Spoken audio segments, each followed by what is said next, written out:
O homem é, por natureza, um animal político. Essa frase, bastante conhecida, é de Aristóteles e seu livro A Política. E ele diz mais: essa natureza política do ser humano se deve por sua capacidade de elaborar discurso. Com isso, ele pode estabelecer a diferença entre o útil e o nocivo, o injusto e o injusto, a diferença entre o bem e o mal. E por ter a capacidade de produzir sentimentos dessa ordem, o ser humano pode então constituir família e se constituir em sociedade. Esta é a natureza política do ser humano. I live for the applause, applause, applause. I live for the applause, applause. Live for the applause, applause. Live for the way that you cheer and scream for me. Politeralizando é o nosso novo canal que se propõe a debater política e literatura. A palavra politeralizando é um neologismo criado e dedicado carinhosamente pela nossa amiga e professora da Unespar, Jordana Xavier, a quem eu já expresso meu muito obrigado. Politeralizando, portanto, se propõe a ler a política pelo viés da literatura e discutir a literatura pela temática da política, entendendo, portanto, ambas as áreas no seu sentido mais amplo e complexo possível. Concordando com Aristóteles que o que torna o homem e a mulher, o ser humano, em animal político, o discurso, desse modo, portanto, os desejos, os sonhos, as fantasias, os medos, as lágrimas, os risos, os elementos mais íntimos e mais sociais do humano, é, portanto, político. Desse modo, a literatura, como a arte da palavra, como a capacidade do ser humano em não apenas comunicar, mas manifestar-se por meio dela os seus desejos mais profundos, os seus mais íntimos sentimentos, faz da literatura, portanto, a política em sua máxima potência. Nesse sentido, então, a proposta do canal é a gente poder refletir a relação entre literatura e política e poder compreender o nosso tempo a partir de diferentes produções, diferentes manifestações literárias das quais conhecemos. E aí surge a seguinte pergunta para nós: se a literatura é política, o que poderemos dizer então dessa literatura como entretenimento? A literatura, ela deve nos dar prazer, ela deve nos fazer refletir, ela deve nos fazer pensar, ela deve nos fazer agir. Qual que é a proposta da literatura? A literatura é isso e muito mais. Ela não exclui nenhum desses elementos.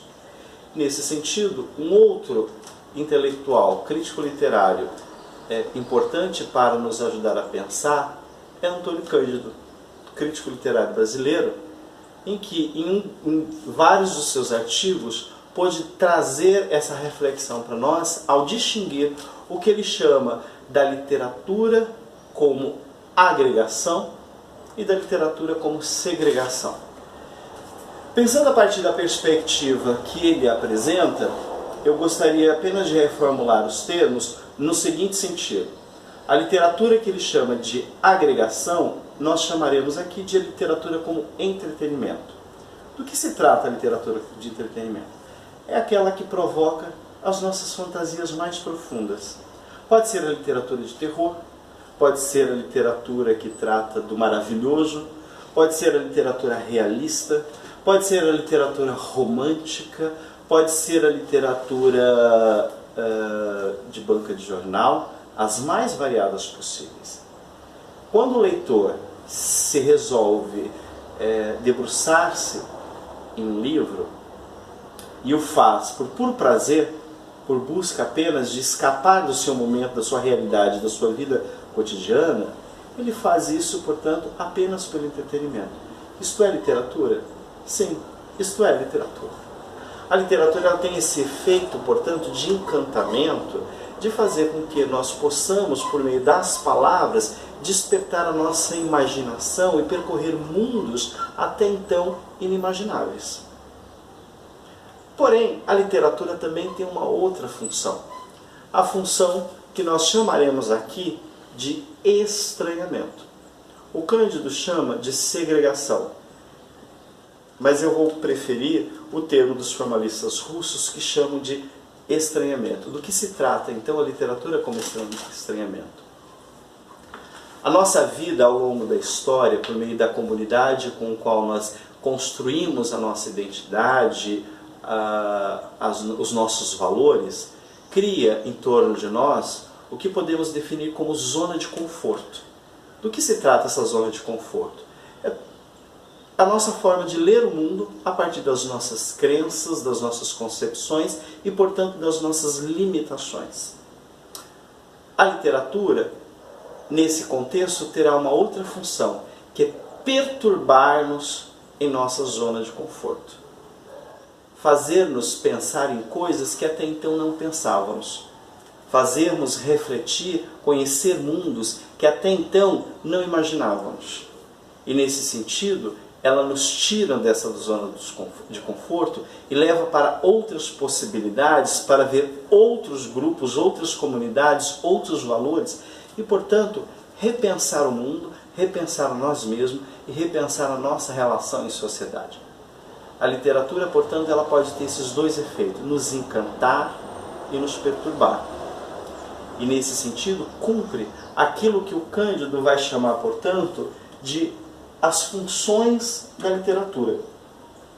A primeira função que ele vai identificar é justamente a função que ele chama de função psicológica, que é a capacidade, portanto, a necessidade do indivíduo de sonhar, de fantasiar.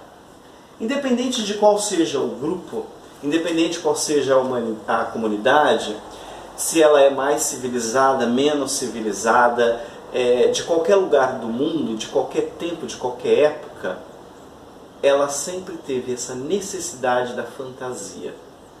E, portanto, isso condiz, dialogando Cândido e Aristóteles, com a especificidade da literatura que faz com que ela possa produzir não aquilo que vivemos, não aquilo que sabemos, mas aquilo que imaginamos, o possível, o desejável, aquilo que não temos, mas queremos ter.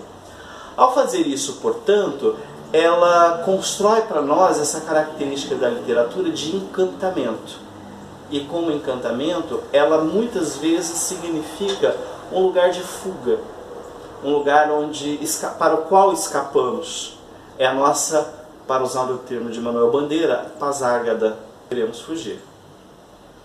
Mas a outra função da literatura, que o Cândido vai nos observar, é justamente a sua função pedagógica. Ao nos encantar, ao nos provocar, ao nos levar à fantasia, ela também nos educa. Ela educa não no sentido limitado da palavra, não no sentido limitado da sociedade, em nos enquadrar, a desenvolver papéis pré-determinados.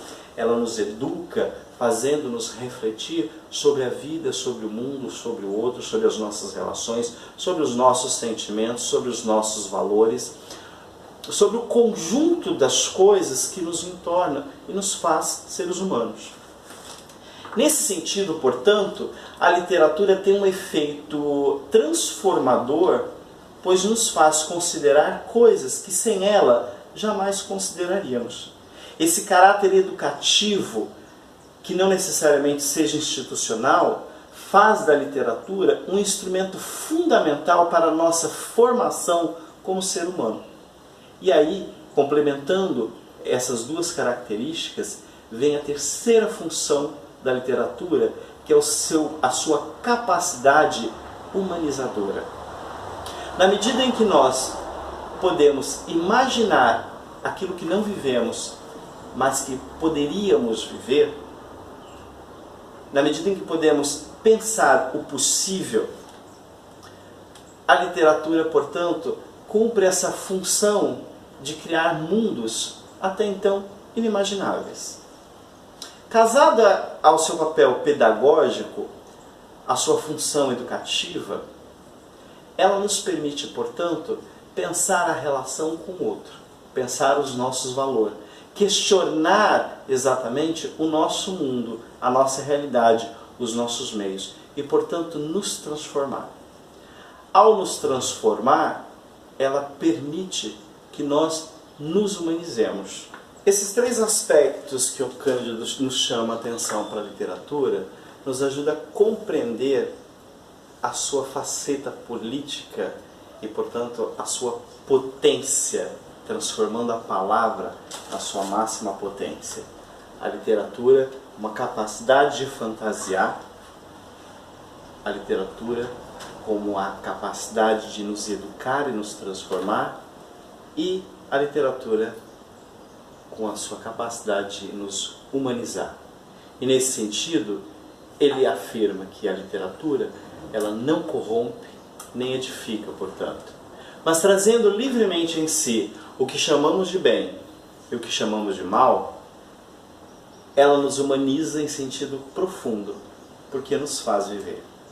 Essa é a potência da literatura e é o que nós pretendemos, então, daqui para frente neste canal, discutir. Para tanto, gostaria de convidar vocês a se inscreverem no canal, a clicarem aí, curtindo o canal, fortalecendo o nosso trabalho, para que a gente possa fazer novos vídeos, novas discussões, tratando os diferentes aspectos da relação entre política e literatura, para que nós possamos fazer o nosso politeralizando.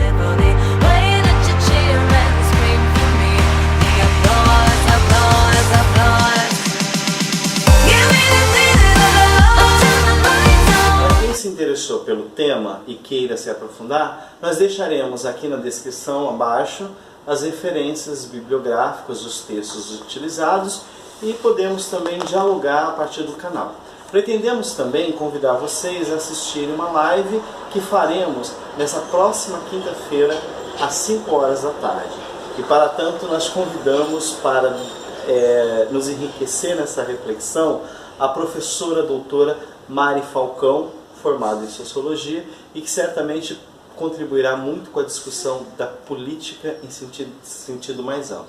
Por isso, gostaria de convidar vocês a acompanharem o canal, a se inscreverem e a participarem da live com questões, perguntas, para fazermos um debate e podermos, a partir disso, então, pensarmos o nosso tempo e a nossa época com os olhares produzidos até então em nossa literatura. Muito obrigado pela atenção de vocês.